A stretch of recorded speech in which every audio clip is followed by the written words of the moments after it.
All right, ladies and gentlemen, welcome to another exciting episode of the Hollywood Uncensored podcast. It is your boy, Hollywood Hogan, joined once again by the good brother Rossi Montgomery. Brother, how is your Sunday going so far? Oh man, it's going all right. I'm wearing my bright pink shorts, my nice fucking satanic shirt. I think I'm doing all right. It's fucking warm, I'll tell you that. Shit, I know you're telling Uh me about that fucking Arizona, man. Arizona, man. It is 104 right now. Motherfucker. And yeah, it's hot as balls. So we're doing this inside today Yeah, because yeah. also my phone told me that it was too hot. So I Oh, didn't. I've never heard an iPhone actually do that. My phone has gotten hot many times, but I've never had my iPhone literally say like, "Yo, I'm burning and I'm gonna Yeah, and it explode." wouldn't it wouldn't let me do anything. It just had like the thermometer and it's like emergency. It can't fucking so I was covering it with like my shirt, being like, this will cool it down, right? And it like barely did to let me fucking text you and be like, hey, hold on, that's podcast will commence soon. So They yeah, just threw it's that shit in the it's fridge, bro. I know, man. Just Sit. start tomorrow. Like, Dude, so that's but brutal weather. I'm not looking forward to that shit happening here. Over here in Cali, it's still 72 degrees. So I'm like, fingers crossed. Let's keep that's it the not June bad, gloom going. Not looking forward right? to the triple digits because it's going to be insane. I just hate that shit. But anyways, ladies and gentlemen, Oh yeah. you bring up wearing the satanic shirt. We're here to talk about a movie that just came out this last week in the third installment of the Conjuring chapter, the Conjuring 3, The Devil Made Me Do It. Now there's 8 films in total, which is fucking insane. We were talking about it before we started recording. 8 films in I the thought there were at least 14, but it's not um, Fast Furious yet, but they're getting to that point over no, there with they're the getting Conjuring. there. I can't wait till the Fast and the Furious and the Conjuring meet up together. Get Anne I was Lorraine and gonna Vin say Diesel teaming up. That's the movie we need, or not really. both hunting down ghosts and demons and goblins and shit. I'm with it. That's the spin-off that Vin That's Diesel's the been working spinoff on that for we all these need. years. Yeah, Forget I the hope Jurassic so. Park Fast and the Furious spin-off that everybody keeps like teasing, which I don't want to see at all God, whatsoever. But on the Conjuring, the Devil Made Me Do. Yeah, there is 8 films in this Conjuring universe. The first Conjuring coming out a few years ago. Can't remember the exact date. I was a big fan of the first one. I will say so myself. They did brilliant marketing for that movie. I remember when that movie released, they were putting literal signs outside of the theater showing saying that warning, certain people have experienced nausea and passing out due to the film. Now the film obviously is not that bad. There's worse films out there to cause those type of reactions, but it was a brilliant PR move because I remember it was all over Twitter when they first came out, and from there, this Ed and Lorraine Warren storyline, fake, false, true, whatever you want to believe in nowadays, it's up to you. If you enjoy the movie, not enjoy the movie, it has came with 8 films now from that first one. And this fucking one, the third A. chapter, also based off of a true story. And I use quotation marks. I don't know. It's off to you guys. I'll give you my opinions later. Um, I'll let you go with this It's one. not What true. did you think of the first two? It's not true. um, uh, I enjoyed them. I couldn't tell you when I actually like saw them Mm, because I don't think I saw the first one like fresh out of like its release. mm. Um, but I enjoyed them. I thought they were all right. Now, were they? Because I forget, were they and this newest one rated R or PG-13? They were all 3 rated R. Okay, you could have fucking told me otherwise because there really wasn't as there weren't ever any like crazy moments. No, I don't understand why they're rated R. By the way, I don't get it. But yeah, so I mean, but for the most part, as far as new movies, new horror movies go, you know me, most people can either say I'm a snob about it. I just say I like classic horror movies. Mm. These days, newer ones rarely really keep my interest or even pique my interest. But these ones are all right. They're not bad. And this last one definitely had moments that were interesting. Definitely had moments where I'm like, all right, come on. Like, It and was again, cheesier. I just watched it. It definitely was. I Yeah. watched it as a movie. I Mm. watched it as a fucking film. So I'm not sitting there being like, oh, is this real or not? Because as you watch it, half of it, I can easily be like, no, that didn't fucking happen. But You don't believe the Again, whole going to the forest and recounting the exact scene for scene no, and the goblin grabbing her leg? I don't think she had fucking, like you said earlier, I don't think she had mutant abilities to just fucking do that. And if she did, why she wasn't like the most world-renowned detective beating Batman in every generation and Sherlock Holmes solving every fucking riddle. Yeah, why that isn't she part, the Scarlet Witch? Like, answer the yeah, questions. that part kind of definitely opened the door more so to being like, is this fake? Fuck it, come on, like, really, you gotta ask Yeah, yourself that. But again, as a film, all right, yeah. whatever. It's Um, it's like I, definitely the weaker of the three. I will say that. I think the other two had more interesting stories. The movie itself, I will say this. I'll give credit for the third one. It had the better opener. The opener for this film is yeah, fantastically done. The possession of the little kid and the exorcism that they try to do, him stabbing the dad. Spoilers, by the way, but it's on HBO Max. I kind of feel more freely for movies that go straight to streaming because you could literally watch it anytime, anywhere. yeah. I didn't know it went to HBO Yeah, until like late last night, and then I was just like, oh fuck, all right, which So is that makes was me feel a little bit and better. exactly, yeah. Yeah. So it's like So one of those things where it's like I didn't have to pay $40, $50 to go watch this movie because it's just straight to streaming. So spoilers are going to be involved in this, by the way. So if you have not watched the movie, skip ahead. We'll get to other things later on in the very, very, very near future right now. But this one starts off pretty fun, man. The kid's possessed. He goes and stabs. They have that cool shower scene with the blood, kind of reminiscent of what they did with the first remake of It, where she's looking at the sink and the blood scene. It was very beat on beat of that. yeah, Stabs the dad with the glass. That was a cool scene. The exorcism itself on the table I thought was again the best opening they have had for the trilogy. But better yet, even like the twisting and turning and stuff. I even got chills at one point because I'm still this is no cap. I am still fucking afraid of the Exorcist movie. When I hear the song any fucking time, dude, I don't know it what it is. gets you, man. I think maybe because I watched it like at 5 years old and all like lights out with my dad and he fell asleep halfway through because it is a fucking long movie. And I was an idiot, so I just kept watching it. That movie to this day will still freak me out. And there was a lot of callbacks to that in that opening scene, which might have been the highlight of the movie for me, honestly. Yeah, no, easily, and I felt the same way watching it, especially when he's like turning his head and laughing and Mm-hmm. shit like that. Definitely reminded me of The Exorcist. I was waiting for him to say like your mother sucks cocks in hell or something, but like they didn't go that far. But see, They that would didn't have have gotten the cross that would angle. that would have gotten their fucking rated their R rating. I think I would have Oh been yeah. like, okay, I understand it now. But no, it was definitely a cool scene, and like you said, definitely a cool opening scene Mm-hmm. to just start. And then it kind of not like fizzles out, but kind of where then it's okay. Then it's gonna jump from this kid to this like guy because he's trying to help the kid, and then that's when like the story kind of starts in a way of like, okay, now we're following this guy around. What the fuck? What kind of hijinks is he gonna get into now? And we see it, and again, that's when they start going like, and all this is true, and you're like, okay. Um, and honestly, as the movie progressed, I'll say, at least from my standpoint, it definitely started to kind of lose its kick by like halfway in. Mm-hmm. I think the first half definitely really kind of kept it going. I was interested. I'm like, okay, now this shit's going. They started doing stuff with the other guy of him now being possessed, and it was pretty cool. Mm-hmm. They definitely jumped back to that whole mutant ability of seeing shit to where then I'm like, Think we might have lost Rossi. Have we lost him? We might have. His phone might have caught fire and turned into heat. you good? Oh, I can't hear you.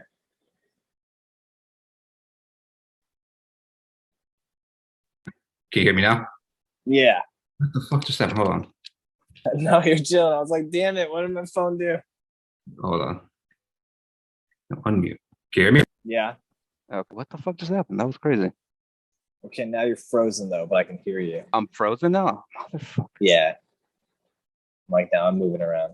Yeah, I see you. You're Okay. fine. I don't know. Yeah, you're still. Oh, hold on. There you go. We're still recording miraculously. I don't know what the fuck Yeah, no, just yeah. happened. So, Hold because that's why as I'm talking, that's why I just look over and I can finally tell. I'm like, oh, he's not moving, and I don't hear him. yeah, I don't know what the fuck just happened. Is it because we're talking about the fucking Exorcist and things just went. Yeah, I was like, oh, that's always a good sign. It even changed the fucking way. Okay, whatever. Yeah, we're still recording. I'm just gonna keep it going. Okay, Fuck I it, think yeah. we should talk about. I think we should talk about that though. Maybe we got into a little.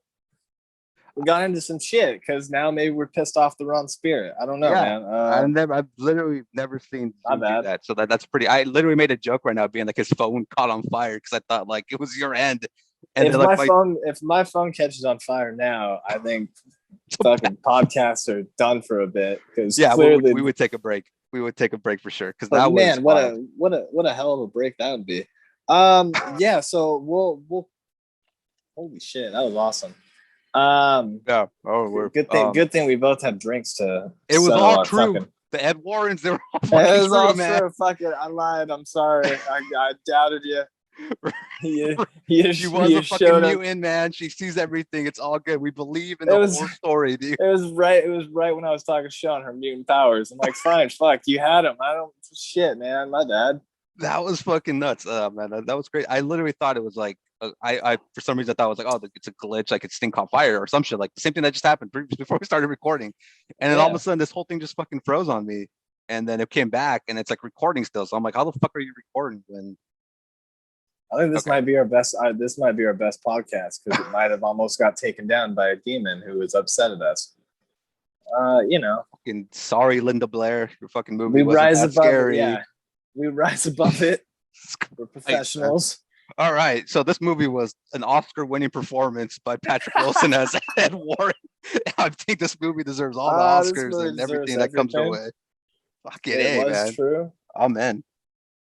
I don't even know how we finished the fucking review of the movie without angering something. It was a decent movie. Wasn't gonna say that in the end, you know. I really hope it picked up though in the recording, like what just happened, because it said it's still recording, so fuck it. Oh, I do too. If it does, we'll explain it more next time, guys. But yeah, that was nuts.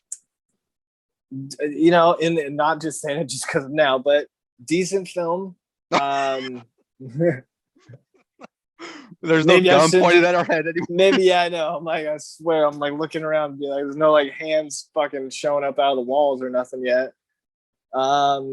Decent film. The ending kind of lost me a bit because I felt like they then started.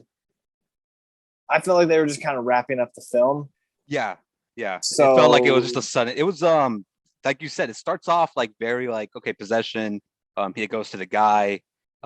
He kills that dude because he sees him as some other creature. It was a cool scene with the red like lights coming towards him. I like that. That was very cool. It looks good very visually. again. The beginning's phenomenal. If we're still going off of like the respect to like the other like movies that came before, the red light for sure reminds me of Evil Dead always to this day. So that was cool. You brought it up actually earlier, the whole kind of ending scene of Ed chasing after Lorraine with like the sledgehammer, very, very reminiscent of The Shining, of him running with her with the axe and everything. Very cool. We already touched on, you know, the Exorcist like scenes. Definitely I had one of when the little kid is first on the waterbed and you see the face. Definitely reminded me of like Freddy, very Nightmare on Elm Street. So, and again, I don't know if they did it on purpose. I would think that they probably did. You would have and to that's think. A cool way. Yeah, it was a lot of cool like horror callbacks to like very, certain. Very subtle. Very. If you know, you know. Yeah. It's one of those things. Like if your history in horror is like really good, you're gonna be able to notice. Like especially like the Ed with the sledgehammer, just him dragging it and him wearing the overcoat.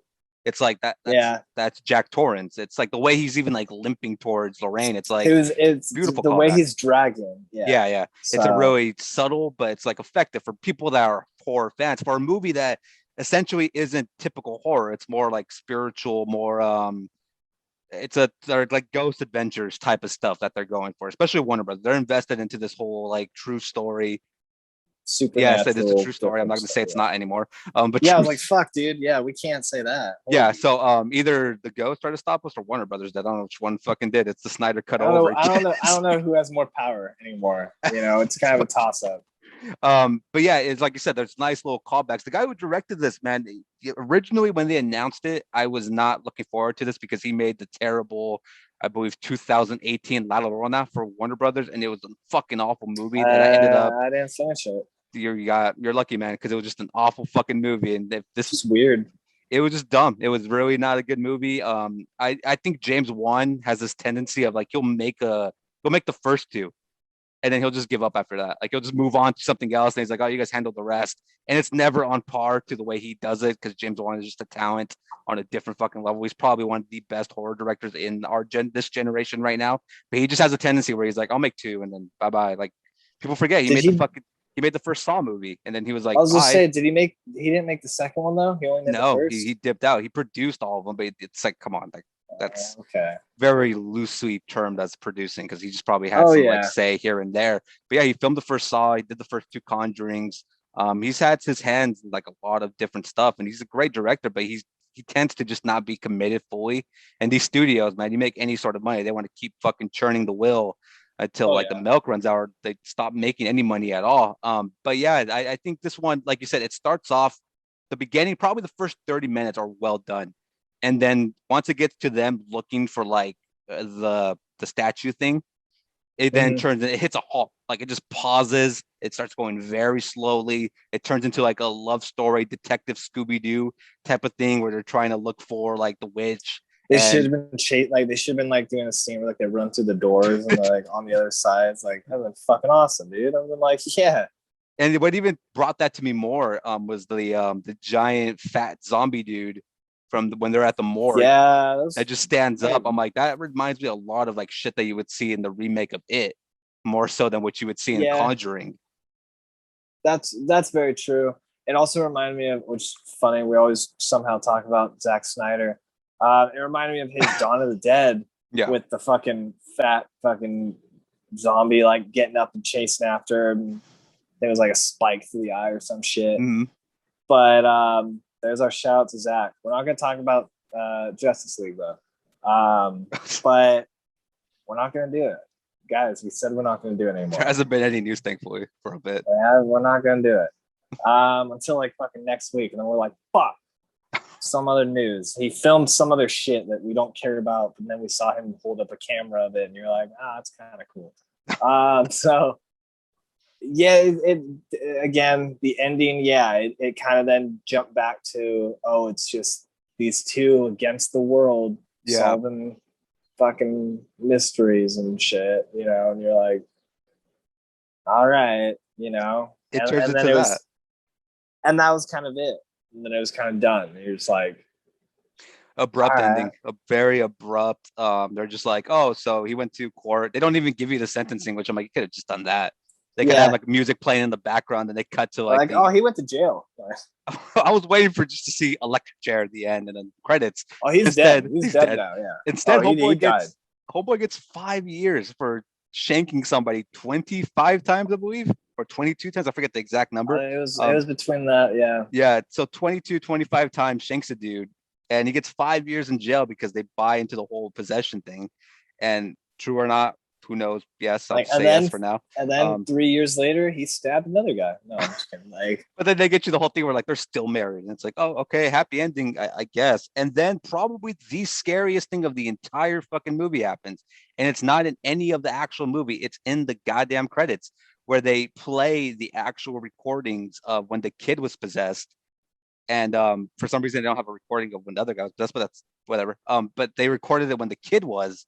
And the recording of that was probably the scariest thing I've heard in a very long time. It just sounded creepy. If that's fake, bravo to whoever did that, because that was on par with one of the scariest voices I've heard anything come out of anybody's voice ever. Recording, fake or not. For that time, which was 1981, you gotta have some good ass technology to be able to pull that shit off. If it was fake per se, that was just some creepy ass shit, man. It was good stuff. That ending credit scene was probably better than the entire movie. I mean, yeah, easily. This will be when we anger it again. I think that was. I think that was like the strongest point, and definitely, like you said, definitely creepy, definitely cool. But yeah, like so, and that's kind of the thing with maybe not all of Conjuring, but in a sense, I'm like, they always somehow solve it in the end, and then you're kind of like, and then they just waited till something else happened, or they went out and found. I don't. It's one of those things. That's why I kind of, I sit back on the true story bit, not in a bad way, but I'm just like, I just watch it as a film, and as like a film chronologically, and it makes sense. All right. But when you sit there and you're like, okay, and then what do they do? You know what I mean? Like, yeah, because it's like, how many cases did they only did 3? I know they did, which I'm shocked they haven't made this into a movie, which is weird. They did Amityville, like they researched Amityville. oh, okay. They were the first like paranormal researchers, which is okay. They were the first ones to ever go into Amityville. They were the ones to be like, this is what happened. And at that time, people were like, they're fucking loonies. Like, there's no fucking way that happened. This guy just killed his whole family. That's what happened. That's it.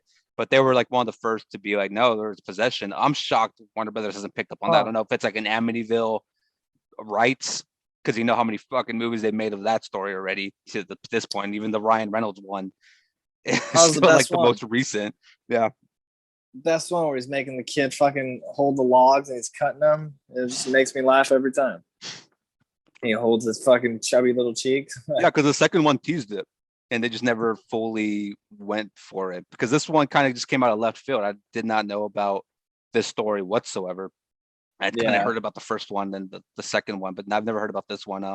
But yeah, I would give it if I had to give it a score, I'm at a 6. I'll give it a 6. I think story wise, if you kind of take it out of the horror element, it's a pretty decent story because it has a lot of like you said, it's a detective film, but you put in the horror lens, it does decrease it more than what it should be. I think they kind of leaned more heavily on jump scares this time, like cheap jump scares. Yeah. The organic ones that the first and second one had, because to me, the first and second, they kind of focused more on the theming, the music, and like the atmosphere of the movie to scare you. Because like you're just like, oh shit, what's gonna happen? This one, it was more like cheap jump scares here and there.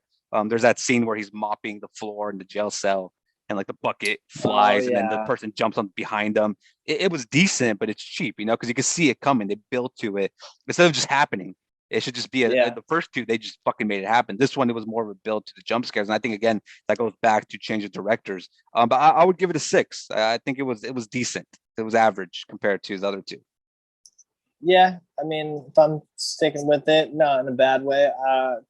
Solid 5, right in the middle. Like you said, average. Good story. Yeah, good story. Good jump stuff. Decent scenes that are memorable. Where I'm like, that was cool. Yeah. Not the worst horror thing I've seen in the last. Like, are we good? Do we like fucking respect it? The fucking like. But no, yeah, definitely not the worst like newer like horror movies that have come out recent that I've actually sat down and watched. Yeah. Because I can't tell you how many have come out in the last probably 2 to 3 years even that I just was like, no, I'm good. Yeah, a lot of them have been very passable. This is more like this one, Army of the Dead, I probably had like the most hype around them, like promotional wise. They promoted the fuck out of those two. This one I can get behind because it made sense story wise compared to Army of the Dead, where they're like, here's 20 storylines in one fucking movie. Enjoy. This one, and it's there's like aliens. There's a zombie baby that's an alien too, but this one just kind of compared to the other two, and it's probably better because it has the other two to lean on. You know what I mean? It's not just like a one-off type thing. I think I would have liked it less if it was a one-off, but in the build of a trilogy, it's like, yeah, it's passable. There's been way worse third movies in the trilogy set form. I do think though they need to stop with the whole fucking Conjuring universe. Enough of the Annabelle movies. You've made 3 of them, which is insane. The Nun was awful. I think they introduced a character in the second one called the Crooked Man, and they're bringing him into a whole new movie, and I'm just like, why? Like, what's the point? Like, it's just you're milking it, and that's where it starts becoming cheap, and it's just the story isn't the same. And unless they're getting a Jordan Peele or a James Wan or one of these icon directors that could do horror well, then fine, I understand it. But if you're going to keep making these movies to introduce like this nice young up and coming director that can pull it off, it's like then don't, because it's not worth the budget. It's not worth paying the price of admission to go see it. Like I remember the promotion for The Nun wasn't fucking insane, but the promotion was scarier than the actual fucking movie. So it's like it just does. It has Like, to oh, find good that job, balance. guys. Like, Yeah. way to They even go, came out man. with the fucking Nun VR, I remember, and that shit was even scary. That movie was a piece of shit. That movie itself. And if this thing freezes, I don't care. That movie was a piece of shit. That one, all those were Fuck garbage. you, Even the Nun. because they made it seem like it was just pulled back. No, man, but The Conjuring, the devil made me do it before shit actually starts like spinning. Decent movie, 6, man. We'll see what happens. Like I'm still kind of shook up by what fucking happened, because that's never. I'm being dead ass right now. That has never happened in the history of me using fucking Zoom since the pandemic started. That this freezes, restarts, and it's like, oh, we're still recording. I apologize, man. I feel like it's probably my fault because I just sit here and egg shit on. Like I just sit there with like a fucking poking a fucking hornet's nest sometimes. Poking the bib. Like just sometimes I worry myself after something happens, and then I'm just like, fuck, maybe I shouldn't have done that. But you know, you're antagonizing the fuck out of it until it happens. You're like, oh wait, calm down. Like I'm doing, yeah. Then I'm like, well, hold on, man. Everybody's cool. Like, I'll fucking roll you a joint. Come on, everybody, calm down. We just wanted to know if this was a true story. And for the people that get mad at other people enjoying, because I've seen this a lot this last weekend, people being like, this is a good movie, and you just see people with their fucking like almost like the dirt sheets in wrestling being like, it's not a real story, did you look into it, they're all liars. It's like, shut the fuck up, it's a movie. Exactly. Like either like it or don't like it, believe it or don't believe it, it's a movie at the end of the day. And if it was real, fucking so what? Those two people are dead already, rest in peace.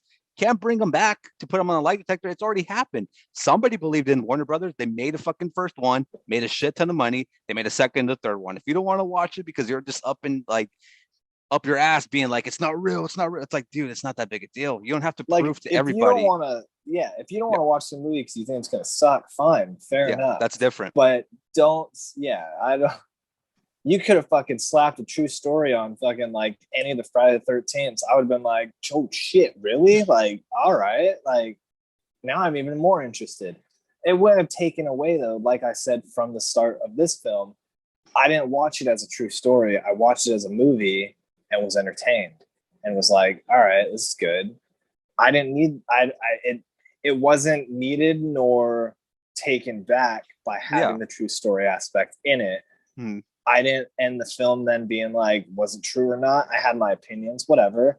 But it was one of those things where I was just like, it was just a film. Yeah, just exactly. It's like, you know, did that ruin, and I'm not saying these movies are great, but did that ruin it for people when they said the first Paranormal Activity was real? Like people still went in hordes to watch that movie and nobody knowing anything about it. And another example, like, see, those ones I will fucking sit here and shit on because they suck. Yeah, they were terrible movies. But again, they're movies. Any Blair spirit Witch is that tries to take me from those ones, I'll fucking. Blair Witch is another one where they're like, it's a true story. It's like, is it though? And if it isn't, it's not. And it obviously is. It's a movie. Again, it's a fucking movie. Actually, that's funny that you bring that up. I actually read a thing the other day that made me laugh, saying that Stephen King said that the original Blair Witch scared him so much that he couldn't finish it. And then it just made me be like, yeah. And I was just like, what part? The kids touching the tent? Fucking, I have no idea what part. Does it matter? It's the Blair Witch. Like, it's one of those fucking things branches where, tied together threw him off. He was just this guy who writes fucking horror stories about clowns fucking killing people and shit and cars that come to life and whatnot. And has the shitty version of The Shining. Yeah, well, that's true. I was just kind of like, fucking really, man? That just made me laugh. I'm just like, at that time when it first came out, maybe, I could maybe understand that, because I remember, even as a kid when it came out, the mass hysteria that fucking movie caused and like all the ripoffs that came from it. But after watching it a few times, it's like, I don't understand what these motherfuckers were watching. Like, how did you guys go from years of other horror movies, even coming off of like the golden age of the slasher films, and going into that? And this was like probably, I don't know if it was the first, but it was probably one of the first mega found footage like blockbusters that ever hit I think so. And like, I can understand, I guess, again, but it goes back again, people And here's a negative side of people thinking of true story shits, because then they're like, the realism of it makes it scary. It's a movie. Like, do you go into Harry Potter being like, oh my god, fucking Harry's real, and Voldemort's like, Look fucking real. I don't understand Wizards. that. The Blair Witch, I think at its time, yeah, because it changed the found footage era.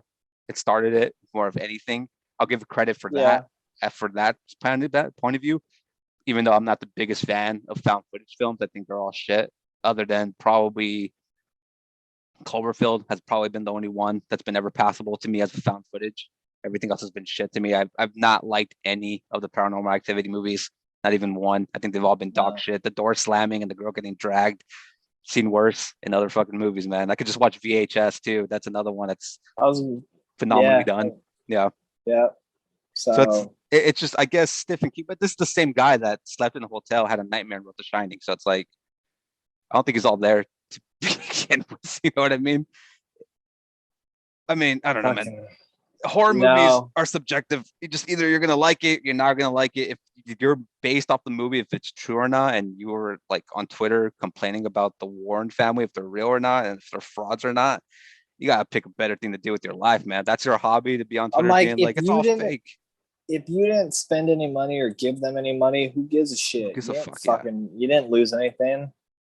These are the same people that are gonna watch Fast 9 or 10, whatever the fuck it's called, and it's just like, Fast 29. Fast 20. It's a fucking film that doesn't really even. It makes money, so it's obviously Warner Brothers is gonna milk it, and they have. So congrats to them. But if you believe it or not, again, they have their shit. They have a whole freaking museum, so it's worked for them. And if it was all fraudulent, then they did a great job fucking taking everybody out. They rolled their fucking doobies with fake counterfeit money and they went to bed sound asleep.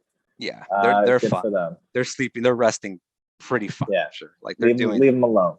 Yeah, it's like, it's a movie. Watch it, don't watch it. Nobody cares if you're right or wrong. Like, nobody is out there actually trying to find this out, except people on Twitter that want to be proven right. But anyways, yeah. So The Conjuring 3, The Devil Made Me Do It, now out on HBO Max. If you guys want to check that out, it's made available for you if you have an HBO Max subscription. I would watch it, just, turn the lights off, get some popcorn, enjoy yourself. It's spooky, nice. I will say though, A Quiet Place is still the best scary movie out right now. That second one it was really good. I recommend that one way more over The Conjuring Army of the Dead, and they are making the third one. But I have The Quiet Place. I have my concerns though, because Jim Halpert isn't. I can never say his actual name, so just call him Jim Halpert. Mr. Fantastic himself. Well, maybe, dude, because he's not directing the third one. He's saying, I guess he said he has contractual obligations to film other shit, and that could be, who knows? I don't know. It could happen, but he's not filming the next one. So, and it's a spin-off, so I don't know why they're calling it the third one. But hey, whatever. More power to him. It made a shit ton of money anyway. So it is what it is. But let's jump into other stuff. The wide world of wrestling. Haven't done that in a while. Man, WWE management dropping the ball as they always fucking do, man. There's been a shit ton of releases in the last year. Some shocking than others. This list of wrestlers that they released was probably the most shocking out of all the releases they have done. Aleister Black, better known as Tommy End, was released after they just spent 4 to 5 weeks building him back up, giving him a new theme music that they didn't air, but they gave it to him anyways. New video packages that they had to pay for and edit, having him screw over Big E in a title match. They booked him to be involved in a picture or a promo, at least, with Big E, and then he's released almost a week later. Braun Strowman released. Ironic, this is the same guy that shitted on independent wrestling a year ago. That's what happens when you try to be a company ass kisser. Buddy Murphy also released, but that one was probably the most, the one we saw coming. Buddy Murphy was like always the one that we're like, why isn't he already released? Lana, Satana Garrett, and Ruby Riott. So take it away, brother. Let me know what you think about all those. If you want to go each one by one or not, it's up to you. Oh yeah, because I'll work my way up to at least definitely the one that I'm most. Ruby Riott surprised the hell out of me just because she was on TV doing the Riot Squad stuff with Liv. I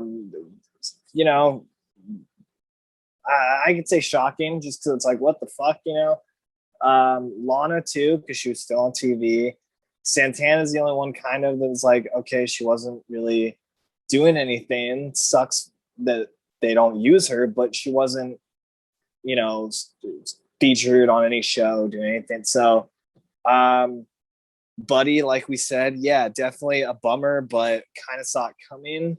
Yeah. It just sucks because it's an amazing fucking talent that, you know, started as a tag team superstar, and I dug his work, went single, and it was fine. Had a great run as a cruiserweight champ. Mm-hmm. Then you had him doing the whole Seth Rollins stuff, and it was good for a while, and then it kind of just stopped, and then you never really made sense of it. And that's really when he stopped getting anything, and that's when it really started being like, okay, yeah, he's on his way out. Yeah. Braun, you know, no offense, but yeah, dude, fuck you. Like, you know, don't shit on stuff that you don't understand. It's easy to, you know, knock independent wrestling when you never were one.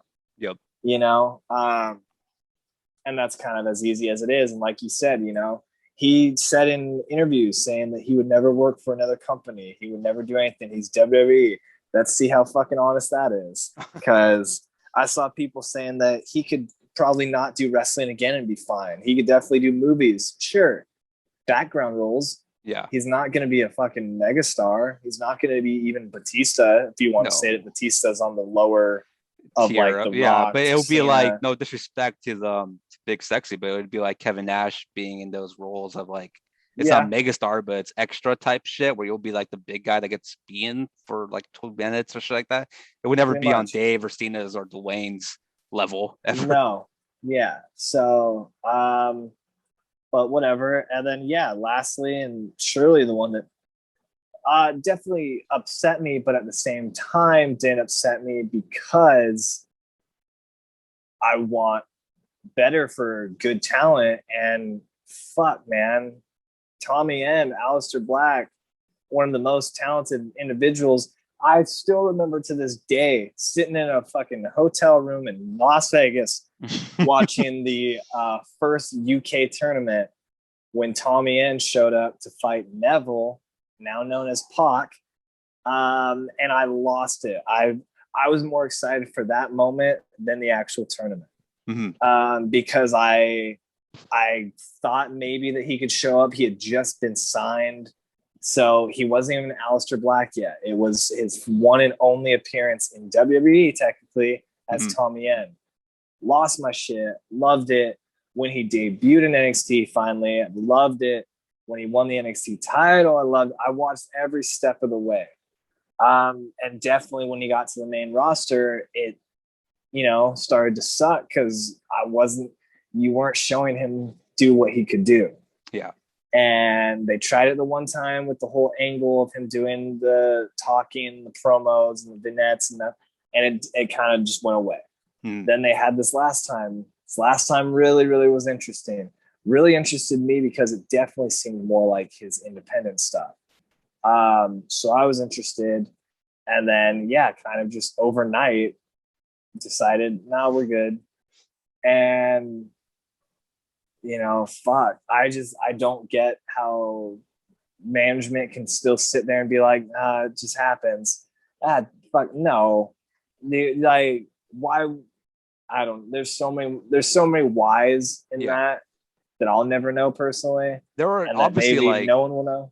They're obviously like heavily invested because like why would you film all that content? Like why would you even bother paying for a new theme song and getting the rights to it? Why would you bother having them involved in the IC title picture? Well, yeah, to like feud with Big E, who you would think is like a big name, at least name state wise, on the main roster right now. It's like, why would you spend all that time and energy if you're like, oh, budget cuts, kid, you got to go. This is the same company that just recorded a record-setting numbers money-wise, who just made $1 billion from NBC and Peacock, who's going back live touring, like budget cuts. Like, I mean, at the end of the day, I will say about Tommy End, it's probably better for him in the long run because now he gets to do whatever the fuck he wants to do, sell whatever the fuck he wants to sell, come out to whatever he wants to come out to. There's obviously and he's going to be fine. Oh, like easily. He's going to be fine no matter where he ends up. Yeah. I personally would rather him do at least a few independent scene runs before possibly signing to one of the, I guess, major three technically.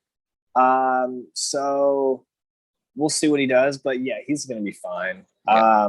I'm definitely interested in it. Definitely excited to see what he does, whatever it is that he does. But he's definitely one of the releases, and I'm like, and I don't think he's even worried.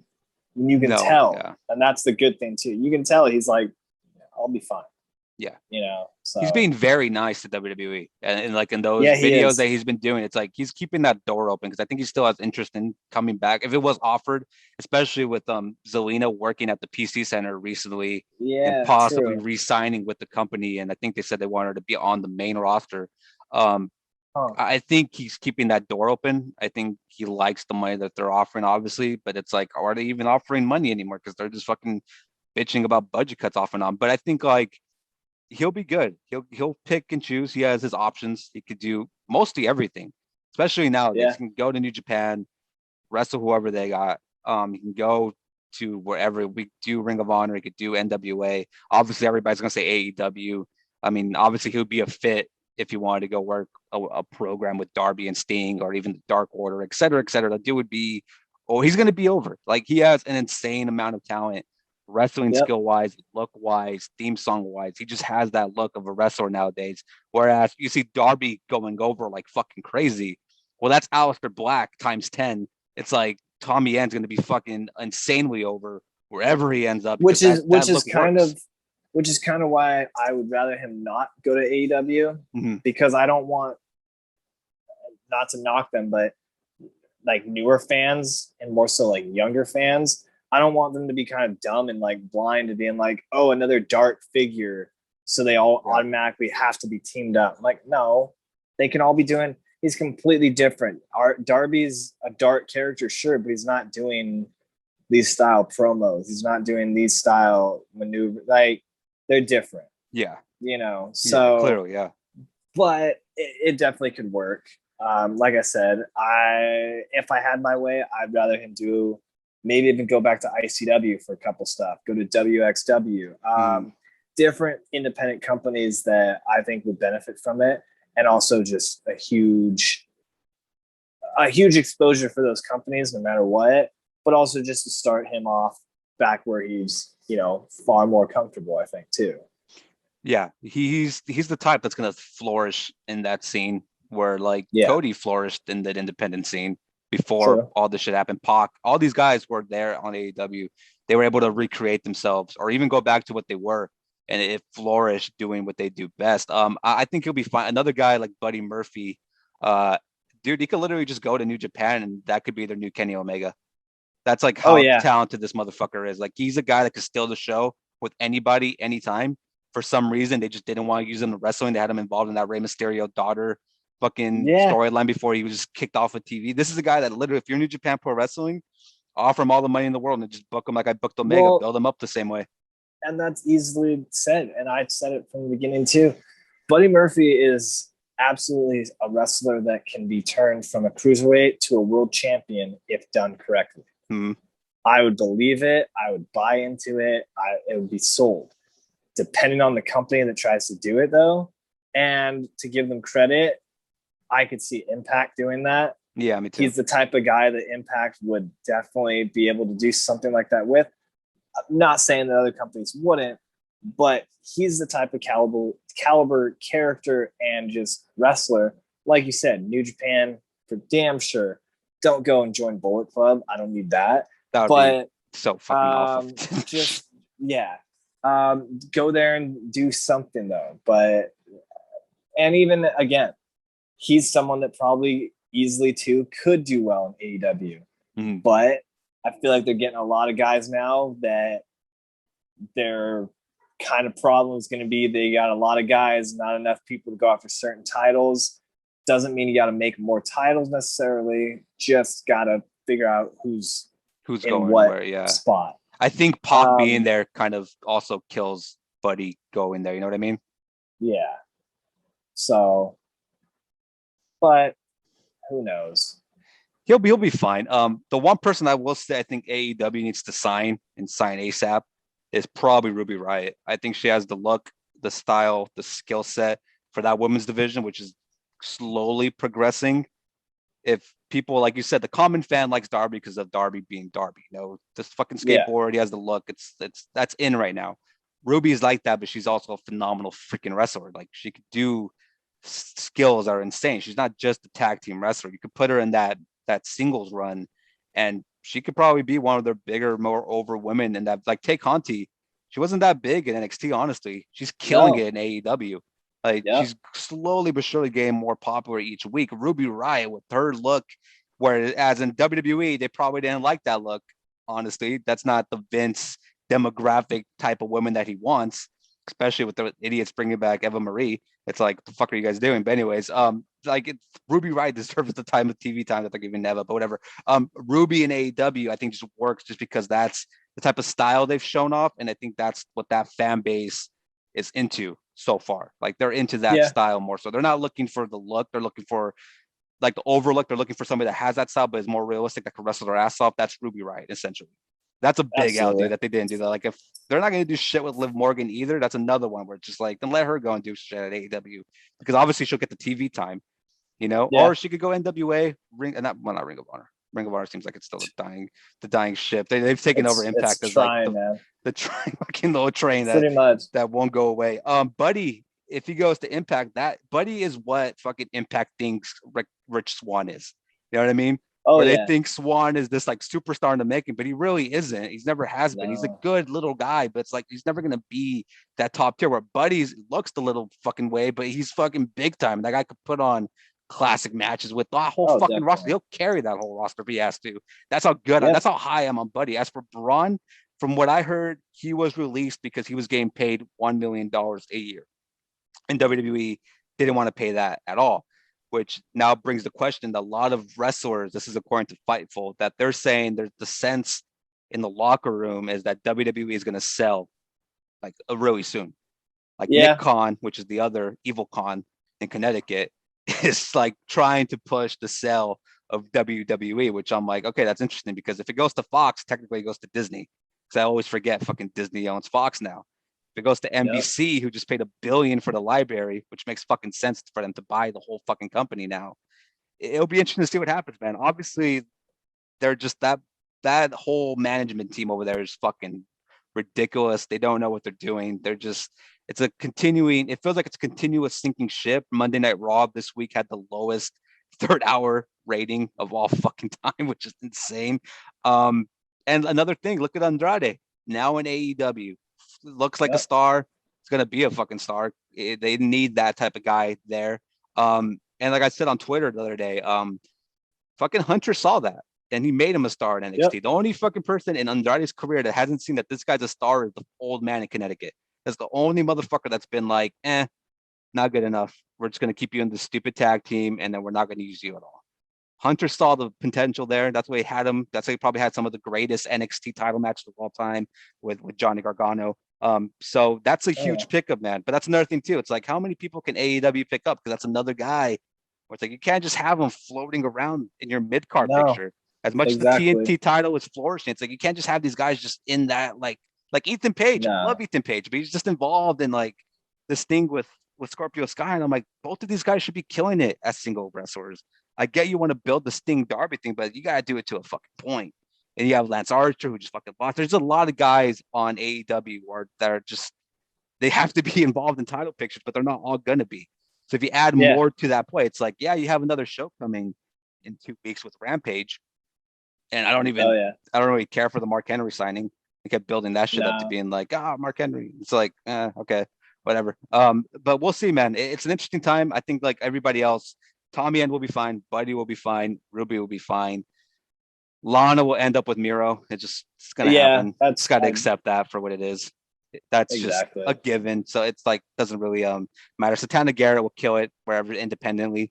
I'm not thinking she's gonna get picked up by anybody major. Maybe Impact, because Impact just loves stacking True. up their women's division. And as for everybody else, they'll do fine, man. But I do think if you're somehow, for some reason, only a WWE fan, because those exist, Yeah, you're fucking watching a dying product, man. And it's a shame that NXT is kind of fucking squished into that because it's kind of like they're starting to book that shit Yeah. with the high, with the like the vision of fucking almost the main roster where it's like it's never supposed to be like that. But now that you're on the USA networks, now you got network executives being like, we want this, this, and that.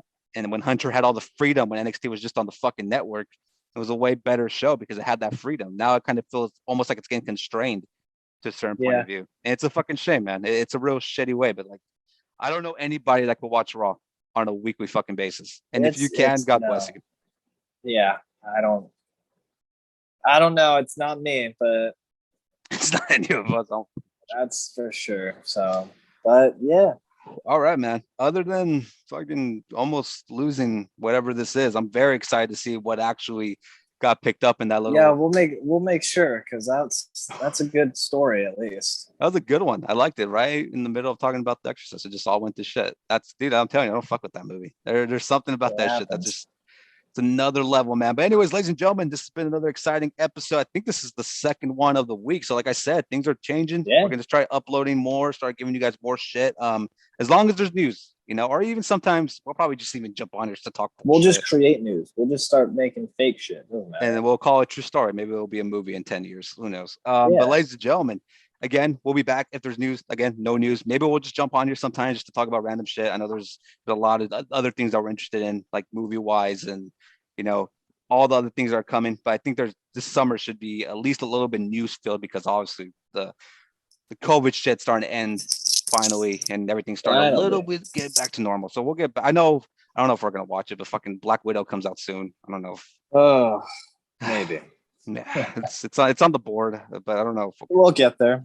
Yeah, eventually. Fucking heck. But yeah, we'll see, man. I'm waiting for the fucking Spider-Man trailer. Then we'll fucking talk about that if they ever fucking release that goddamn thing. Yeah. I'm waiting to see William Dafoe. But anyways, ladies and gentlemen, this has been another exciting episode of Hollywood Uncensored Podcast. It is your boy Hollywood Hogan. This is Rossi. Always thanks for having me, buddy. And until next time, man. We'll and just if anybody looking for it. Yeah, and if anybody gets haunted because of this podcast, we do apologize. It happens. Sucks to be you.